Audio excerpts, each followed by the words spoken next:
शेतकरी मित्रांनो नमस्कार. आपण आज पाहणार आहोत हवामानाचा अंदाज. महाराष्ट्रामध्ये विविध जिल्ह्यामध्ये आज हवामानाचा अंदाज कसा राहील ते आपण या व्हिडिओमध्ये पाहणार आहोत. तत्पूर्वी तुम्ही सबस्क्राईब करत नाही मित्रांनो चॅनलला सबस्क्राईब करून ठेवा. बेल आयकॉन प्रेससुद्धा करा, लाईकसुद्धा करा आणि कमेंट करायला विसरू नका. आज राज्याच्या विविध भागामध्ये तुरळक ठिकाणी हलका पाऊस पडण्याची शक्यता हवामान खात्याने वर्तवली आहे.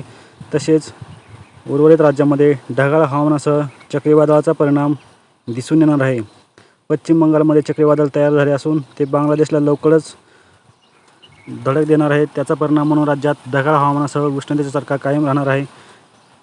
ढगाळ हवामानासह सांगली, कोल्हापूर, विटा, कराड, वडूज, सातारा या ठिकाणी तुरळक ठिकाणी पावसाचा इशारा हवामान खात्याने दिला आहे. बारामती, जेजुरी, गोरेगाव, पुणे या ठिकाणीसुद्धा पाऊस पडू शकतो असे हवामान खात्याचे भाकीत आहे.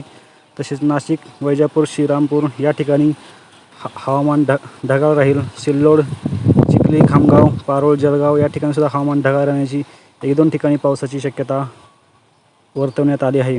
तसेच अकोला, जालना, लोणार, वाशिम, औरंगाबाद, जिंतूर, हिंगोली, परभणी, माजलगाव, बीड, फलटण, जामखेड, नांदेड या ठिकाणीसुद्धा ढगाळ हवामान राहून 1-2 ठिकाणी हलका ते मध्यम स्वरूपाचा पाऊस हवामान खात्याने वर्तवले आहे. तसेच पेठ, लातूर, अहमदपूर, उदगीर, बार्शी, करमाळा, तुळजापूर, इंदापूर या ठिकाणीसुद्धा ढगाळ हवामान राहून 5 सायंकाळनंतर हलका पाऊस पडण्याची शक्यता हवामान खात्याने वर्तवली आहे. तसेच इंदापूर, पंढरपूर, सोलापूर या ठिकाणीसुद्धा उष्णतेचा चटका कायम राहून ढगाळ हवामान राहून वारे वेगाने वाहील असा हवामानाचा अंदाज वर्तवण्यात आला आहे. तसेच इकडे मराठवाड्यामध्ये नांदेड, उमरखेड, हिंगोली, पुसद, इकडे वणी, चंद्रपूर, गडचिरोली, विदर्भामध्ये मकोना या ठिकाणी 1-2 ठिकाणी हलका पाऊस वर्तवण्यात आला आहे. उमरेड या ठिकाणी, नागपूर, भंडारा, गोंदिया या ठिकाणीसुद्धा वेगाने वाहण्याचा अंदाज हवामान खात्याने वर्तवले आहे. तसेच उष्णतेचा चटका कायम राहील असा हवामान खात्याचा अंदाज आहे. ही होती हवामान खात्याविषयी आज राज्यात छोटीशी अपडेट.